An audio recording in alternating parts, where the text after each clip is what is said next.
성경 말씀 베드로후서 1장 12절부터 21절에 있는 말씀입니다. 베드로후서 1장 12절부터 21절에 있는 말씀.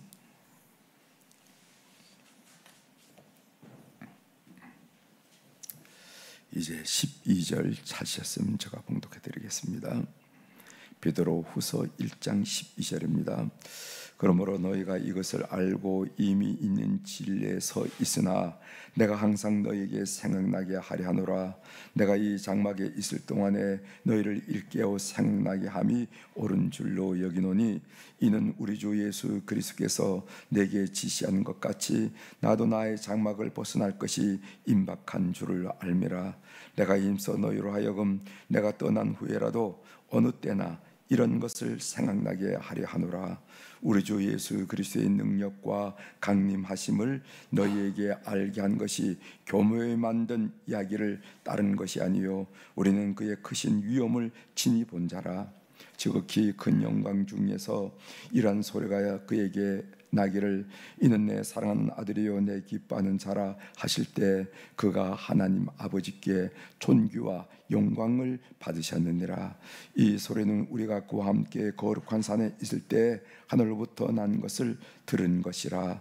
또 우리에게는 더 확실한 예언이 있어 어두운 데를 비추는 등불과 같으니 날이 새어 햇별이 너희 마음에 떠오르기까지 너희가 이것을 주의하는 것이 옳으니라. 먼저 알 것은 성경의 모든 예언은 사사로이 풀 것이 아니니 예언은 언제든지 사람의 뜻으로 낸 것이 아니요 오직 성령의 감동하심을 받은 사람들이 하나님께 받아 말한 것임이라. 아멘. 21절까지 함께 읽었습니다.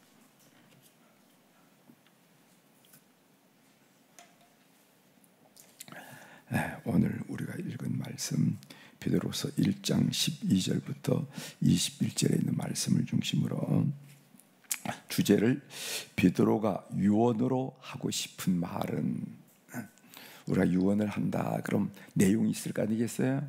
뭐 부동산을 어떻게 처리한다거나 뭐 형제가 화목하게 살아야 된다거나 우리 성들은 무슨 일이 있다더라도 예수 그리스도를 꼭 믿어라.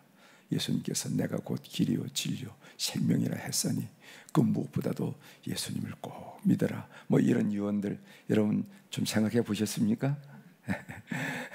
여러분 죽음과는 멀다고 생각하기 때문에 그런 유언은 생각해 보지 않았겠지만은 한 번쯤은 내가 만일 잘못되는 건 아니지만은 이 세상을 떠나게 된다면은 우리 자식들에게 무슨 얘기를 전할까 하는 정도는 여러분들이 조금 생각해 놓는 게 좋아요. 아무튼 베드로가 유언으로 하고 싶은 말은 무슨 말이었을까 하는데 오늘 같이 관심을 나누려고 합니다.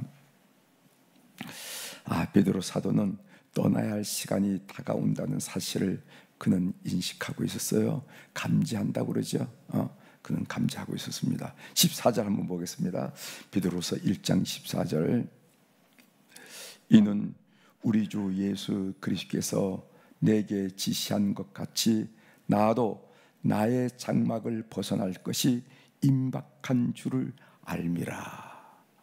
여기 보면 베드로 사도가 고백한 내용이죠. 나도 나의 장막을 벗어날 것이 임박한 줄을 알미라. 베드로는요 자신의 인생을 장막, 텐트, 우리로 말하면 텐트로 이렇게 비유를 했습니다. 텐트란 말은 무슨 말인가? 장막이란 말이 무슨 말인가? 그것은 이 세상 삶은 잠시 머무르는 것, 일시적인 것이라는 거예요. 그것을 확실히 했다는 겁니다. 여러분들이 60년, 70년, 80년, 90년, 100년 이렇게 살지는 모르지만은 이 세상의 삶은 이것은 텐트다. 여러분들이 이제 아이들이 요즘 어디 좀 다녀오십시다. 그러면은 저 해변가라든가 강가라든가 공기 좋은 데 가서 텐트 치고 가잖아요. 요즘 텐트 많이 치잖아요. 그래서 한 3일씩 있다 오고 4일씩 있다 오고 그럼 들어오는데 오면서 한 얘기가 뭡니까? 그래도 집이 제일 좋다 이렇게 하면서 들어오죠. 집이 그런 것처럼 우리 이 세상의 삶은 텐트란 텐트. 베드로 사도 그 인식을 분명히 했습니다. 그래서 나의 장막을 벗어날 것이 임박한 줄을 알미라. 그는 이 세상을 떠난 나를 그는 감지하고 있었다는 것을 우리가 알게 됩니다. 삶의 마지막을 맞이하면서 베드로는 성도들이 꼭 생각해야 할 내용이 있음을 강조합니다. 인생을 살면서 꼭 잊지 말고 기억하고 생각할 일이 있다는 거예요. 그래서 오늘 12절부터 15절에 보면은 생각나게 하려 함이라 하는 이 말씀이 3번이나 반복되는 것을 보게 됩니다. 제가 인용해 드리겠어요. 12절 하반절에 보면은 내가 항상 너희에게 생각나게 하려 하노라. 13절 하반절 너희를 일깨워 생각나게 함이 옳은 줄로 여기노니. 15절 하반절 내가 떠난 후에라도 어느 때나 이런 것을 생각나게 하려 하노라. 그래서 성도들이 삶을 살면서 꼭 생각했으면, 꼭 이 문제는 생각했으면 하는 마음이 있다는 것입니다. 그렇다면 베드로가 성도들로 하여금 생각나게 하려는 것이 무엇일까? 유언처럼 탕보하고 싶은 그 내용은 무엇일까? 그것이 바로 예수님이 재림이에요. 예수님이 다시 오신다는 겁니다. 그거 예수님의 재림을 확실히 믿고 거짓 교훈에 흔들지 않아야 된다. 거짓 교훈에 흔들리지 않아야 되는데 너희들이 평생 기억하고 생각할 일은 예수님이 다시 오신다. 예수님의 재림을 꼭 생각하라는 것입니다. 그 당시 교회에 잠입한 거짓 교사들은요, 예수님의 재림을 부인하는 그런 내용을 많이 가르쳤어요. 예수님 재림 안 하신다. 예수님 재림하시면 지금 몇 년이 지났느냐?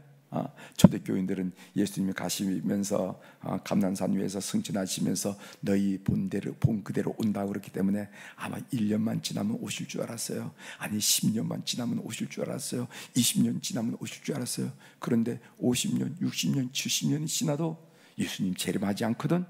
그러니까 예수님의 재림은 없다.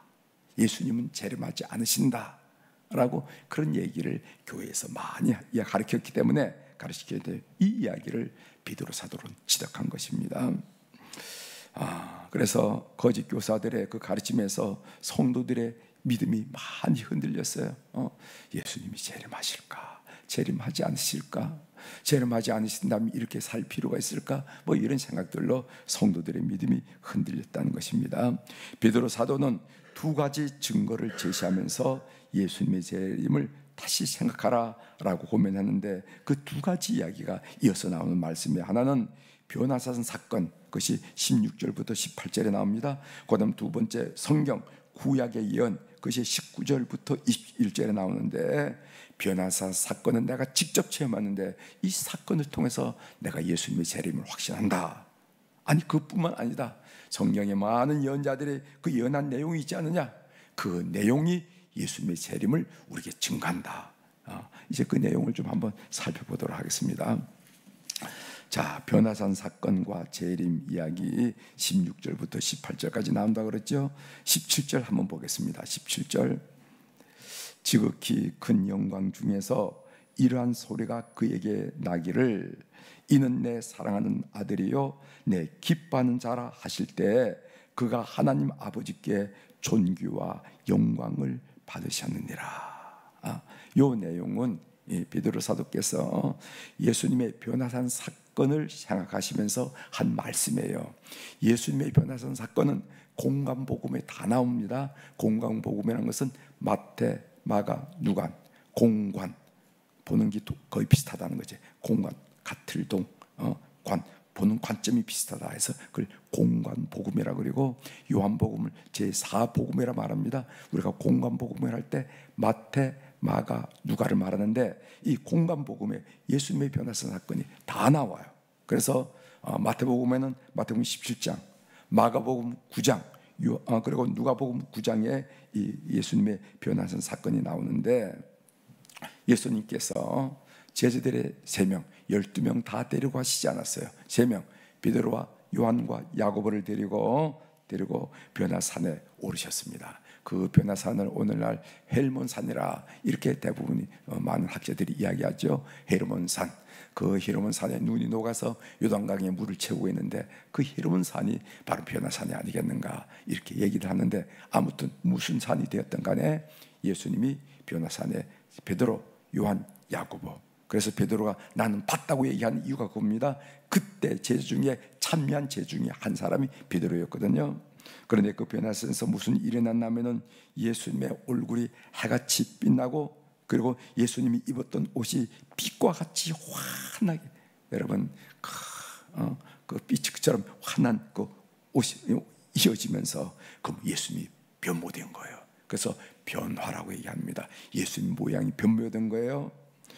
그래서 정신없이 있는데 하늘에서 엘리야가 나타나고 모세가 나타나고 조금 있다 구름 속에서 음성이 나오는데, 그 음성이 무슨 음성이 나면은 이는 내 사랑하는 아들이요 내 기뻐하는 자니 너희는 그의 말을 들으라 하는 그런 음성이 하늘에서 쩌렁쩌렁 흘러나온 거예요. 이는 내 사랑하는 아들이요 내 기뻐하는 자니 너희는 그의 말을 들으라 하는 이 말씀이 들려왔다는 것입니다. 그런데 이는 내 사랑하는 아들이요 라는 이 말씀이 구약성경 어디에 또 나왔어요? 이것이 바로 시편 2편 7절에 나왔습니다. 7절. 그런데 이 시편 2편은요 대관식 때 사용하던 시편이에요. 이게 조금 어려워지지만 잘 들어보십시오. 대관식 때 사용하던 시편. 그러니까 왕으로 이스라엘의 여러 왕들이 왕으로 이제 즉위하게 되면은 그 즉위하는 거대한 의식 중에 항상 울려 퍼졌던 그 시편이 시편 2편입니다. 그래서 이는 내 사랑하는 아들이요, 이 말은 무슨 말이냐 하면은 왕을 지칭하는데 예수님을 하나님의 아들이시며 왕이시라 하는 것을 증거한 겁니다. 그러니까 변화산에서 이야기가 세 번에 나오죠. 마태복음에 보면 처음에 예수님이 세례받을 때도 성령의 비둘기처럼 임재하면서 하늘에서 이는 내 사랑하는 아들이요 내 기뻐하는 자라. 그래서 오늘 7장 마태복음 17장에 봐도 이는 내 사랑하는 아들이요. 여러분 마지막에 빌라도에서 죽을 때 로마 백부장이 뭐라고 했습니까? 그 십자가 앞에서 이는 바로 하나님의 아들이라 이렇게 고백했잖아요. 그러니까 마태복음은요 처음, 중간, 마지막 부분에서 예수님의 그 존재, 그 아이덴티티를 우리들에게 말해준 거예요. 예수님은 어떤 분인가? 하나님의 아들이시고 곧 왕이시라 하는 것을 베드로는 체험한 것입니다. 그런데 왕은 항상 심판하는 행사를 합니다. 심판을 행사하는 분이에요. 그래서 시편 그 대관식의 시편 2편 9절에 보면은, 제가 조금 전에 이는 내 사랑하는 아들이요라는 말씀이 시편 2편 7절에 말인데 그 두 절 지나서 시편 2편 9절에 보면은 심판에 대한 내용이 나옵니다. 내가 철장으로 그들을 깨뜨리며 질그릇같이 부수리라 하신도다. 철장은 뭐냐면은 그 쇠막대기를 말하는 거예요. 쇠막대기로 질그릇을 이렇게 하면 남아있는 질그릇이 어디 있겠어요? 그래서 이것은 왕의 심판을 말한다는 것입니다. 즉 왕이신 예수님이 곤능으로 다시 오셔서 세상을 심판하실 것을 베드로는 어떻게 봤냐면 그 변화산상에서 그 놀라운 그 환상 중에 그 놀라운 환상 중에 그가 체험했다는 것입니다. 그러므로 변화산에서 들려온 하나님의 음성은 왕의 귀환과 직접 연결되었어요. 베드로에게 있어서 예수님의 변화산 사건은 예수님의 재림을 미리 알려준 사건이에요. 왕의 귀환을 알려주는데, 왕이 다시 와서 무엇을 하시나? 심판을 하시는데 바로 그는 변화산상에서 그것을 체험했다 하고 지금 본문에서 우리에게 설명하는 것입니다. 베드로는 직접 이 변화산 사건을 영광 중에 경험하는데, 내가 경험한 것은 바로는 예수님은 왕이시다. 왕은 어떻게 하는가? 심판하러 다시 오실 텐데 그분의 귀환은 세상을 심판하신 분이다 하면서 예수님의 재림을 이렇게 설명하는 거예요. 지금 여러분들에게 이렇게 하면은 조금 이렇게 돌아가는 게 좀 복잡하죠, 그죠? 시편 얘기도 꺼냈다가 베드로가 시편의 있는 음성을 갖고 예수님의 재림과 어떻게 연결시킬까 하는 그런 것을 조금 복잡하지만은 초대교회 성도들은 예수님이 승천하시고 변화산 사건에 대해서 너무도 생생하게 기억하고 있어요. 그래서 이런 베드로가 이런 이야기할 때 그렇지 하고 고개를 끄덕거리면서 베드로 사도는 변화산상에서 그 예수님의 변화된 모습을 통해서 예수님의 재림을 저렇게 확신하고 계시는구나 하고 초대교인들은 충분히 이해할 수 있다는 것입니다. 그 다음에 이야기가 구약 성경의 예언과 재림에 대한 이야기가 19절부터 21절에 나오죠. 제가 베드로서 1장 19절을 읽겠습니다. 또 우리에게는 더 확실한 예언이 있어. 그러니까 베드로의 변화산 체험도 중요하지만은 엄청난 체험이지만은 그것보다 더 확실한 것이 있다는 겁니다. 우리에게는 더 확실한 예언이 있어. 어두운 데를 비추는 등불과 같으니 날이 새어 샛별이 너희 마음에 떠오르기까지 너희가 이것을 주의하는 것이 옳으니라. 베드로는 변화산 체험보다 더 확실한 기록된 성경의 예언에 근거해서 예수님의 재림을 변증하는 것을 보게 됩니다. 여러분 예를 들어 본다면 이사야 13장 6절에 보면 이런 말씀이 있어요. 너희는 애곡할지어다 여호와의 날이 가까웠으니 전능자에게서 멸망이 임할 것임이니로다 하는 말씀이 있어요. 그래서 구약 성경에서 여호와의 날이라는 것은 뭐냐면 예수님의 재림을 지칭하는 겁니다. 예수님의 재림, 그런 날이 올 테니까 너희들 슬피 울면서 그런 날을 준비하라, 이런 얘기죠. 결국 베드로가 유언처럼 하고 싶은 말은, 내가 이제 조만간 순교를 당하게 되는데 유언처럼 하고 싶은 말은, 성도들이 이 세상을 살아가면서 확신해야 될 것이 있는데, 생각해야 될 것이 있는데, 새롭게 기억해야 될 일이 있는데, 그것은 예수님의 재림이라는 거예요. 그 재림 이야기를 오늘 두 가지를 통해서 우리에게 말씀하셨습니다. 제가 이제 본문을 묵상하면서 이런 생각이 들더라고요. 제가 든 생각이 뭐냐면은, 현대 크리스천들은 예수님의 재림을 어떻게 생각할까? 또 예수님의 재림을 확신한다면은 어떻게 살아야 할까? 오늘 우리 크리스천들의 삶의 태도가 남들이 볼 때, 이방인들이 볼 때, 저 사람은 정말 예수님의 재림을 믿는구나, 저 사람의 삶의 모습을 보면은 예수님이 분명히 재림할 것 같아, 이렇게 믿을 만하게 사는 건지 아니면은 전혀 그렇지 않은지, 그런 생각을 했어요. 여러분 어떻게 생각하십니까? 여러분 제가 마지막 이 삶의 적용으로 여러분 드린 질문에 대해서 어떻게 생각하십니까? 우리는 주님이 언제 오시더라도 아멘, 주 예수의 오시옵소서, 성경이 하신 말씀 그대로, 성경이 예언한 그대로 아멘, 주 예수의 오십시오, 오시옵소서 라고 우리 주님을 맞이할 수 있는 그런 삶을 살아가는 성도들이 다 되기를 주의 이름으로 부탁을 합니다.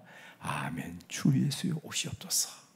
어떤 자리에 있든지, 앉았든지 섰든지 잠들었든지 깨어있든지 주님 오신다 하면 환영하는 여러분이 되기를 주의 이름으로 다시 한번 부탁을 드립니다. 기도하시겠어요? 하나님 아버지, 오늘 베드로 사도가 순교의 시각, 그 마지막 장막을 벗을 때가 가까이 옴을 느끼면서 성도들이 잊지 말아야 할 말씀, 생각하고 또 생각해야 될 말씀은, 그것은 바로 예수님의 다시 오심이라는 것을 그가 강조하고 막 가르친 말씀을 오늘 묵상 중에 함께 나눌 수 있도록 도와주시오니 감사합니다. 베드로 사도는 나는 분명히 체험했다, 나는 변화산상에서 우리 주님이 다시 오실 것을 분명히 체험했다. 그것뿐만 아니라 그것보다 중요한 말씀이 있으니 너희도 구약 성경을 보지 않느냐? 구약 성경이 예수님의 재림 오심을 다시 한번 우리들에게 얘기하고 있지 않느냐? 그러면서 그런 것들에 근거하여 예수님의 재림을, 예수님의 다시 오심을 흔들림 없이 받아들일 것을 권면할 말씀을 오늘 우리가 들었습니다. 베드로 사도는 이렇게 말씀하고 있는데, 오늘 21세기를 살아가고 있는 우리들은 어떻게 살아가고 있는지, 우리 의식 속에, 우리 신앙생활 속에 예수님의 다시 오심을 생각하고 살고 있는지, 생각한다면 그 삶의 모습이 어떻게 돼야 되는지, 그런 우리의 모습을 보면서 세상 사람들이 분명히 예수님은 다시 오실 것 같아 라고 생각할 만한 삶인지 오늘 우리가 반성하면서 되돌아볼 수 있도록 도와주셔서 감사합니다. 우리가 서로 고면했습니다. 아멘. 주 예수여 오시옵소서. 언제 오시든지 기쁨으로 내달아 주님 품에 안기면서 주님을 환영할 그런 믿음의 삶을 살아갈 수 있도록 성결하게 하시고 거룩하게 하시고 주님을 사랑하는 저들의 삶이 될 수 있도록 은혜를 베풀어 주옵소서. 하나님 아버지, 오늘 또 우리 사랑교우들이 주님 앞에 1,000번째 헌금을 올려드리게 하시오니 감사를 드립니다. 솔로몬의 본을 받아서 드린 이 헌금을 주께서 흠량하시고 연락하여 주심으로 말미암아 삶의 여정 속에서 우리의 걸음과 우리의 손으로 하고 우리 마음속에 계획한 모든 일 속에 하나님이 직접 간섭하시고 하나님이 직접 개입하심으로 말미암아 우리가 이 땅에 고아처럼 사는 것이 아니라 주님의 간섭하심과 주님의 인도하심을 따라 살아가고 있는 사람임을 우리 스스로도 드러내고 우리 주변에 있는 사람들도 간증할 수 있도록 우리의 삶을 붙드시고 역사하여 주시옵소서.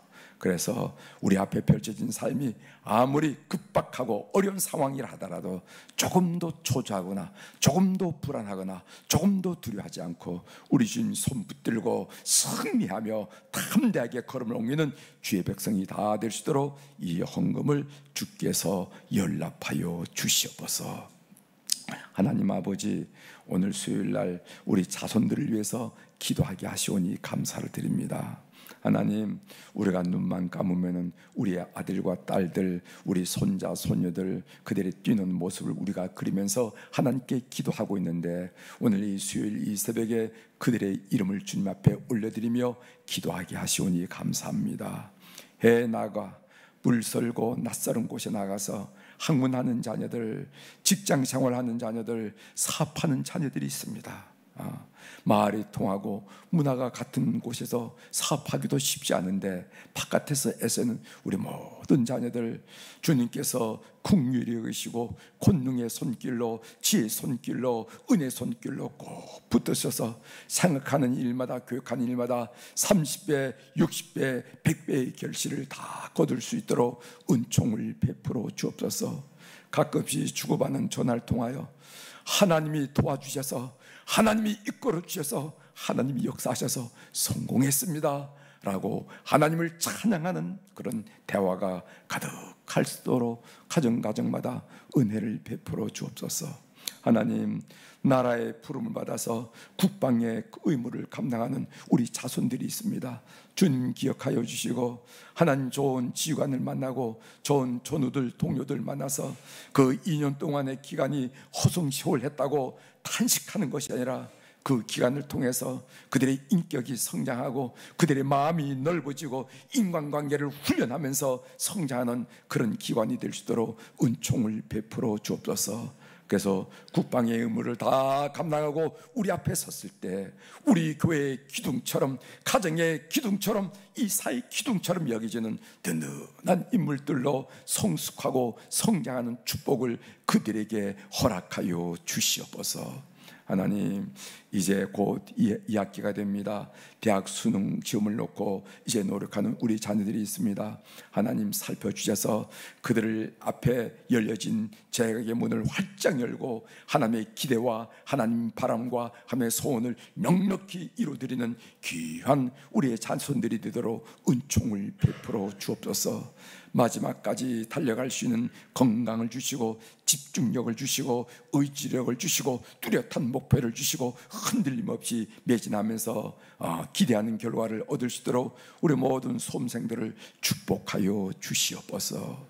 하나님, 우리 자손들 직장 생활하고 사업하는 자손들이 많습니다. 하나님 아버지, 경기는 날로 어렵다고 말하고 있는데 하나님, 그들에게 남다른 아이템들, 남다른 추진력들, 남다른 만남들 주께서 허락하심으로 말미암아 애쓰는 만큼, 노력한 만큼 그리고 집중하는 만큼 30배, 60배, 100배의 결실을 거둬 하나님의 살아계심을 온몸으로 온 삶으로 체험하는 우리 자손들이 될 수 있도록 은혜를 베풀어 주옵소서. 하나님, 우리의 자손들 가운데 육신이 약하고 마음이 약하여 병약하여 어른들의 마음에 큰 부담으로 기도의 제목으로 살아가는 우리 자손들이 있음을 주께서 아실 줄 믿습니다. 이 새벽에 치료의 손길을 그들에게 얹으시고 권능의 손길을 그들에게 얹으셔서 마음이 회복되고 육신이 회복되는 놀라운 일들이 일어나서 가정마다 하나님의 신유의 축복과 하나님의 은혜의 축복을 늘 고백할 수 있도록 은총을 베풀어 주옵소서. 오늘 또 하늘의 주권과 땅의 주권을 가진 우리 주님의 권세 있는 이름으로 이 새벽에 선포합니다. 내 영혼이 잘된 같이 범사가 잘되고 강건한 축복을 오늘 우리 교우들이 주께서 허락한 24시간을 사는 동안에 많이 경험하고 박수치며 찬양하며 영광을 아버지 앞에 올려드리는 하루가 되도록 주께서 우리의 삶을 이끌어 주시옵소서. 감사드리며 예수님의 이름으로 기도 올려옵나이다. 아멘.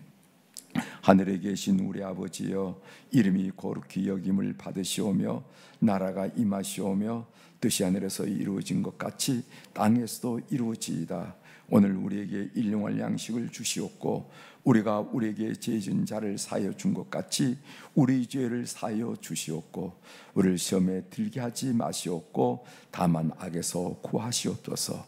나라와 권세와 영광이 아버지께 영원히 있사옵나이다. 아멘.